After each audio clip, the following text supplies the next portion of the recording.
As expected, rappers show their support for Hillary Rodham Clinton. No surprise there whatsoever. If you're running for the Democratic presidency, rather, if you're the Democratic nominee, you normally get endorsements from cool people. You get endorsements from young actors. You get endorsements from young entertainers. Young. That's the brand of the left. That's the brand of the Democratic nominee. If you're a Republican nominee, you normally get the support of country singers, old white actors like Clint Eastwood. However, when Mitt Romney was endorsed by Clint Eastwood several years ago, and he did that fucking goofy shit where he was standing or talking to a chair, and that was supposed to be President Obama, at least you got the sense that that was a genuine endorsement. You got the sense that Clint Eastwood, who probably is an honorary member of the NRA, would love Mitt Romney because he is trying to protect the Second Amendment of the United States. There's no fucking way that you can tell me that there is any reason for Jay-Z supporting Hillary Clinton other than showing his solidarity or his support to Barack Obama. That's really the only reason why it's happening. Because there couldn't be another reason as to why he would support her. Traditionally, of course, minorities have always sided with Democratic nominees. Democratic nominees are presumably they are always the ones that we assume are on our side. That may have been, during the 80s when Reagan was president and crack was just an epidemic that hit the streets. So then afterwards, Democrats could come in and say they ruined your inner cities and they are the reasons why all this shit is fucked up and we will save you. Of course, the Clintons have shown, they've shown you time and time again that they don't always work in the best interest for colored people. But nonetheless, she gets the endorsement from Jay-Z. And Jay-Z also stands on stage and he says, "That's not my president," referencing Donald Trump. "That's not my president. His conversation is divisive. And if you keep us together, you make us weaker," and all sorts of nonsense like that. The way I look at it is this. Jay-Z, if he's building so many relationships, it seems like he is always hell-bent on creating precedents. Just being the guy that breaks through the wall and everybody follows him right after that. So it seems pretty logical that in about 15, 20 years, Jay-Z would probably try to run for office. Now, the funny thing about that is when Donald Trump, when his tape broke out, when everything was about grabbing by the pussy and he was berated by the left and the media just had a field day trip, whether you thought his words were disgusting or you just thought that it was a distraction away from the real issues. That comes out and everybody starts to question whether he should be president if he speaks that way. Now, of course, if Jay-Z were to run for president, what would be the number one argument against him? I mean, besides the fact that within his lyrics, he has basically stated, "I used to sell drugs." Now, outside of that is the misogyny.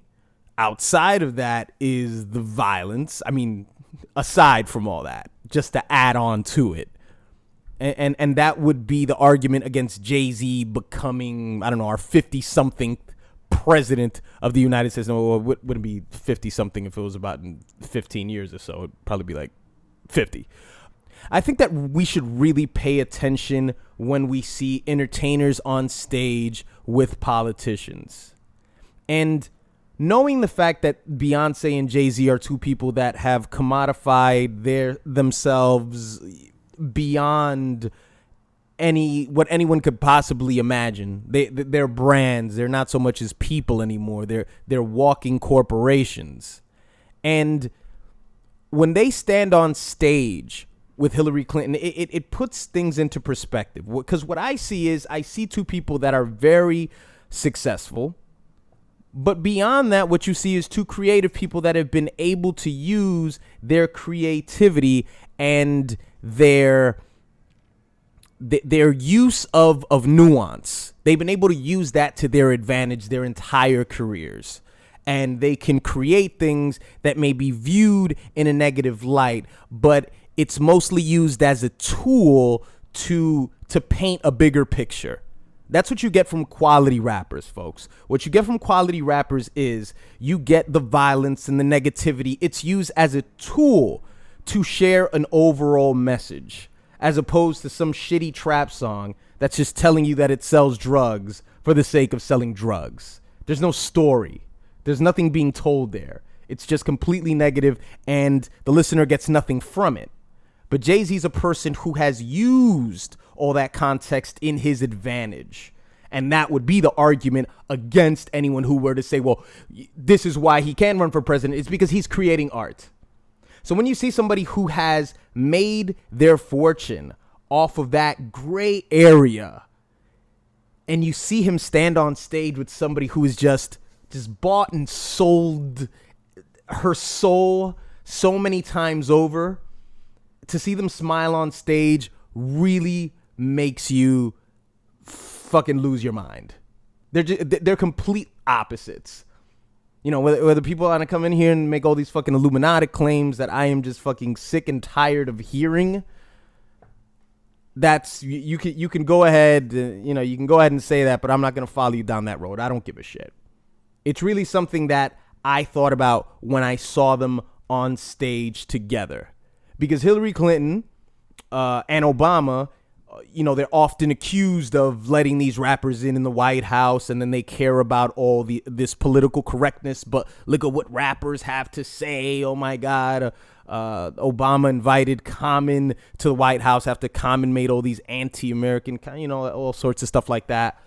Hillary Clinton isn't a person who's lived her life by that context, by that gray area that art creates, but she's very quick to use it to her advantage on stage and show us all of her teeth because she wants our votes. Trump responded to Jay-Z supporting Hillary, and he bitched and he moaned about, Jay-Z using worse language than he does, but then again, there you see the parallel between Jay-Z and Donald Trump right there. He complained about it, but he cannot complain because, again, Republican nominees do not get cool or quote unquote hip people to vote for them. It's just, it just doesn't happen and won't ever happen. But what do you guys think? Please let me know in the comment section. Who are you going to vote for Super Tuesday tomorrow? Please let me know and follow me on Snapchat. It is my YouTube 2.0, and I will see you guys next time.